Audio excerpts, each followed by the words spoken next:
Welcome to the BST4 channel. Wingness, what's going on? What is happening? I know you guys are looking at this thumbnail. This thumbnail is not quite what you think inside your head. Further explain that later down the line in this video. Let's set the scene here. It's 1970. Most of you guys are conceived in back of VW buses and VW bugs. Sex was clean. Everything was pretty much good. Drugs, high, all that stuff, man. All that. But the one thing that was kind of bad was this gas embargo. And with that gas embargo led to a lot of issues within the country because there was no gas. Now with this situation, it spawned a new issue. Now the new issue was that, hey, look, this thing can happen and we need more fuel efficient cars. Now America was not geared for this. Many other automakers were. VW came in with the VW bug during this time, and the bus was already here and all of this stuff, and they were a little bit more efficient than most of the American cars. Honda, Toyota, and Datsun were coming with their subcompact cars.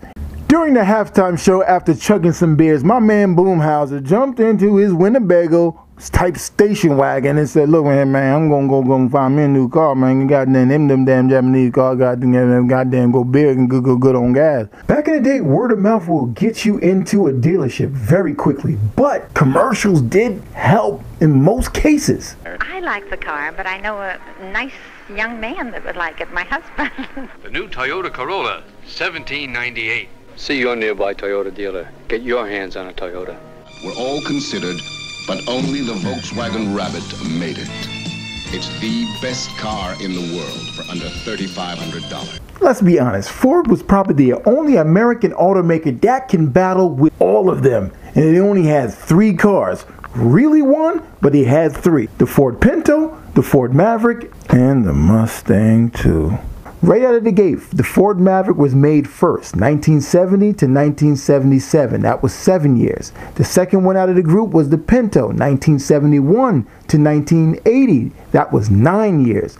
Mustang 2 was only made for 5 years, from 1973 to 1978. Look, let's get to the real deal here. Okay. Everybody knows about this daggone Pinto situation. There's documentations out there that the car was exploding and all of this stuff here, man. Now, God bless those who have lost their lives in this situation here. The thing is that Pinto wasn't the problem. Ford wasn't the problem. It was the people in Ford that was running Ford that was the problem. Not the son, not the grandson, or none of those people. The people that was employed at Ford, that they trusted. The bottom line is money. And we all know that the guy did not want to spend $100 million to correct the problem. We'd rather spend the $50 million on settlements. I'm gonna let Carl Shelby explain. This is not detailed events about the Pinto, but this is just about everything else within a company. When you deal with those people back in Detroit, you're dealing with a bunch of slippery, some of it's slimy, you might say, but I've always said in Detroit, 20% of the people do 80% of the work. And you need somebody to handle politics for you, because if you're out building cars and racing cars, you're always getting shivs in your back. If you're accomplishing anything working with them, you create instant animosity with everybody that's not involved with a program, because everybody that goes to work in Detroit has a dream of working around the performance division, or if they go into the design department, 30 years later, they're still designing door handles when they wanted to design a car. So Detroit is full of very bitter people and very jealous people when you come in with an exciting project and they aren't a part of it. Man, they don't make motherfuckers like Carl Shelby no more, man. This guy is solid. You hear how he talks? You ain't gonna get no more of this ever in life. In a car situation, you ain't getting this type of stuff here, man. But to be fair to Pinto, and I want to talk about this Pinto just a little bit further, I'm gonna be fair, and you just kind of listen to me on this. The PR that they used with Pinto was horrible. Okay, in the same year, there were a lot more VW deaths and Datsun 210 deaths by far. You can go check the analysis, you can check it out. But the horrific deaths by fire while people were alive, That's what made this Pinto situation a lot bigger than what it was, on top of knowing that this was a flawed system before they even start production on it. Didn't do this and they fixed the problem, Pinto probably would have went down in history as one of the greatest, subcompact cars that North America has ever had. But we're getting back to the thumbnail. This was the Ford Pinto design. They dropped the ball. Who works at Ford at this time? We don't know these people. That would have been such a cool car. Imagine a Maverick looking car, tad bit smaller. It almost looked better than the Maverick. Matter of fact, it looks better than the Maverick. This would have been cool. This was the Ford Pinto. They had it. That car was cool. God dang, how can you drop the ball like this? I mean, they regurgitated the design and made it into the Maverick, which was cool. But just imagine a smaller version of the Maverick, slightly smaller, and this would have been it. I could even live with that being called the Pinto. That would have been cool. I mean, this is badass, man. This would have worked. By seeing all of this now, you see what Carl Shelby is talking about. He's telling the truth. You have a subcompact division, a compact division, and a pony car division. Now, all of them supposed to play nicey with each other. They should have just talked to each other, figured this out, try not to outdo each other, and just work together and get this thing cranking. They didn't think this way. They were all for themselves. This was the 70s. They were all for themselves. They banging chicks and snorting coke all types of ways, and they weren't thinking properly. And I know that. That's what happened, because they came out with the Mustang 2 right after that. They weren't thinking. Now, the Mustang 2 demolished the Ford Maverick, because the Ford Maverick was still selling, even in ugly four-door, even in the ugly four-door, it was still selling.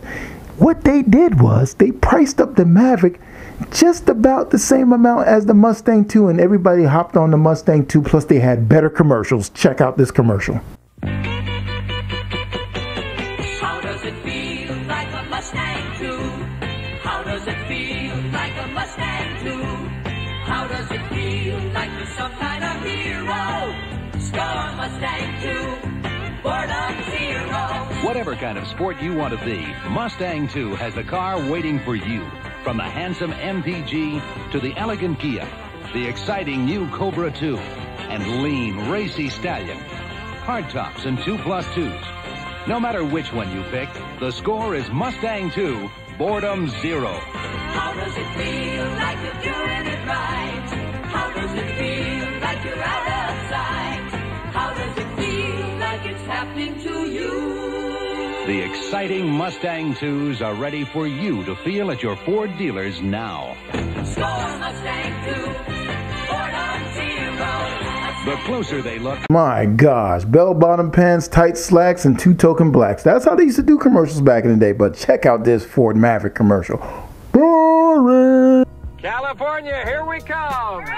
In their new Maverick, the family compact that keeps getting better. This year, the base Maverick got 13% better mileage rating than last year. That's a lot of extra miles to see lots of country. Daddy, are we there? Carefree miles, too. Over the last 3 years, 57% of Maverick's scheduled maintenance requirements have been reduced or eliminated. Are we there? Maverick, the dependable family compact. We're here! The closer you look, the better we look. How dare you lock the little white girl inside this goddamn video? You see the subliminals they throw at you? Nobody wants to buy this 4-door goddamn Maverick. Nobody wants to be bothered with this. This was, look, they self-sabotaged this thing so daggone bad to promote this Mustang 2. There was no 2-door Maverick or nothing. They wanted the 4-door Maverick to just be the family-orientated vehicle. No. They just wanted the Mustang 2 to shine, and they just demolished the whole thing. Now, also, they upped the price of the Maverick to meet the Mustang 2. So what would happen is that people would just buy the Mustang 2 rather than the Maverick, because the Mustang 2 was a lot more sportier and it was brand new. Here is some concept photos of the Mustang 2 before it was the Mustang 2. It was horrible. The Mustang 2 isn't really that daggone bad. Now, for some of you Mustang guys, oh yeah, the Mustang around 2005, well, you guys was going to get a hatchback. Oh yeah, so don't trip. All right? Check you guys out on the next video. See you guys. So my version of Pinto is really easy. The image of the thing was so damning to the Ford Motor Company at the time. Right. I got two stories. One, the only way I could wholesale Pintos to Ford dealers was when the truck would show up, you put the truck that they want in front of, behind the two Pintos that they didn't want.